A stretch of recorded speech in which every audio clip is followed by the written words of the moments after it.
the Undersecretary of the Department of Transportation for the Maritime Sector, Honorable Elmer Francisco Ubaldo Sarmiento. Naimbag nga rabiyo amin up. But before anything else, allow me to express my heartfelt greetings to all my kailian. Happy Fiesta.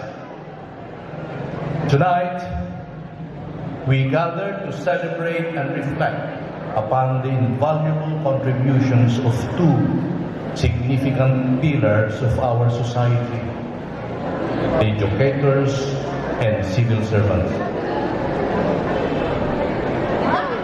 Now what? My parents are my example. As some of you may know, and also as mentioned earlier, my mother was a public school teacher for almost 4 decades. She retired as principal of Karamutan Elementary School. 93 years old. Meanwhile, my father taught photojournalism to budding photographers. He started as a press photographer in Malacanang under the office of President Ramon Magsaysay, and later with the Philippine Tourist and Travel Association, the precursor of the Department of Tourism. Hence, both my parents are educators and civil servants. And so are my aunties, my uncles, my cousins, my nephews, nieces, and a lot of relatives. They're mostly educators and civil servants. I saw my parents work hard and yet balance their home life with careers in government. My mother was teaching grade school children and my father was promoting tourism through the lens of photography. Both juggled as mother and father to their children and raising them the best they can. A housewife and a husband to their respective spouses. And a strict homemaker and a struggling provider to the whole family. I believe that, I guess some of you are also in a similar situation. But I am proud to be their son. As stated earlier, I came from the private sector. I ran companies until I retired. In late July of 2022, after the presidential election, President-elect at that time, Bongbong Marcos, appointed a friend of mine, Jaime Bautista, as his secretary of the Department of Transportation. In turn, Secretary Bautista sought me and asked me to join him as his undersecretary. I did not think long and hard. I know it's a privilege being invited to join government, but I accepted the offer mainly because of my parents, and I also look forward to serving our beloved country. Yes, I studied elementary in Villasis Central School. I owe a lot of my education from the public school system. Because why? I have excellent teachers. My teacher in grades 1 and 2 was Mrs. Rufina Mina. Grade 3 was Mrs. Julieta Manantan, the wife of Judge Manantan. Grade 4 was Mrs. Merta. Grade 5 and 6, we have several teachers. We have Mrs. Braulia Rabara, Mrs. Balilo, Miss Castro, Mrs. Bulatao, Mrs. Priscilla Bascos, Mrs. Rose Ragasa, the wife of former Mayor Alfonso Ragasa, and the mother of Jocelyn, who is here right now, Mrs. Angeles Ragasa, Mr. Romulo Razonable for gardening and Boy Scout, and Mr. Taruk for industrial arts. Our principal was Mr. Fabro. Our supervisor was Mr. Lumibaw. I remember their names because they molded my young mind, ignited my curiosity, and instilled in me the discipline necessary to learn and prepare for the next higher level of education. They played a pivotal role in my life. They are not merely dispensers of knowledge, they likewise inspire creativity and instill a love for learning.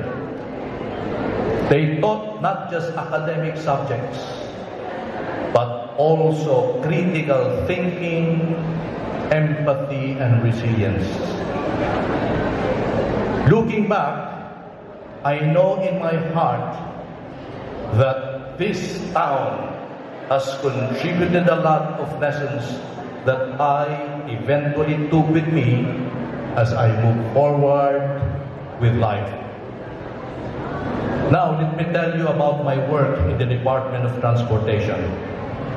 In the DOTr, we are working towards a strategic direction of providing comfortable, accessible, safe and secure, and affordable transport service for all Filipinos. Each sector, road, railways, aviation, and maritime, are working in full speed ahead as directed by the President himself to give our people immediately the efficient and reliable services that they truly deserve. I head the maritime sector. When we say maritime, it's about water, the oceans, the seas, the rivers, and lakes. Indeed, its coverage is huge. It's a daunting task. But let me tell you about key figures in maritime. Our country is composed of 7,641 islands. We are surrounded by water, making us an archipelagic nation.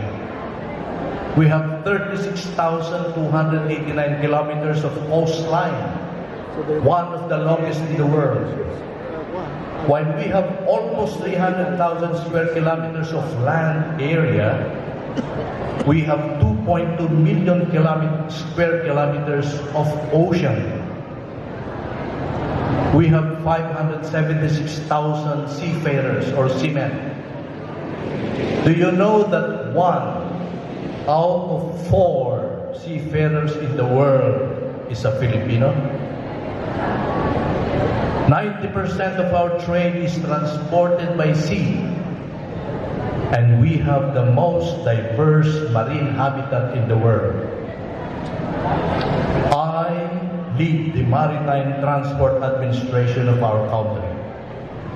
Together with our attached agencies, the Philippine Coast Guard, the Philippine Ports Authority, the Cebu Ports Authority, the Maritime Industry Authority or Marina, and the Philippine Merchant Marine Academy.